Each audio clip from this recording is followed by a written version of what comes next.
წმინდა ცეცხლის საქართველოშია, მას აეროპორტში შეკრებილი მართლმადიდებლები მოუთმენლად ელოდნენ.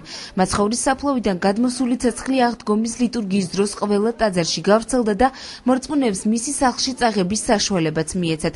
წმინდა ცეცხლი, რომელიც მაცხოვრის საფლავზე თბილისის დროით დაახლოებით 15 საათსა და 10 წუთზე გადმოვიდა, საქართველოში ქართველმა მომლოცველებმა ღამის 2 საათისთვის ჩამოაბრძანეს.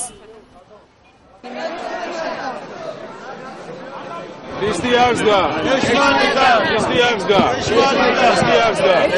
Რავაზდა ეს არის, აი ჩამოვამზადეთ თიური ცეცხლი, რომელიც ყოველწლიურად გადმოდის ყოველ წელს შაბათ დღეს და ღმერთმა დაალოცოს, გააძლიეროს, გაამთლიანოს საქართველო და დაიფაროს ხილული და უხილავი მტრებისაგან.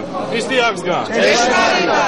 მერჩა ჯანმრთელობის ყოველდღიურად ისწავს ვიყოს. ყველა სულიერ საქართველოს ულოცავ დღევანდელ დღეს. რავაზდა ეს არის. ქრისტიანსგა!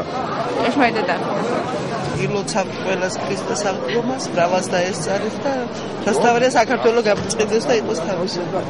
ქრისტიანსგა, ჭეშმარიტად ასწავლა, ყველაზე დიდი მოვლენა არის. მადლობა ღმერთს და ულოცავ ყველა მართლმადიდებლს, ყველა ქრისტიანს წინვალე დღესასწაულს. ცეცხლის ჩამოგზავნება საქართველოში.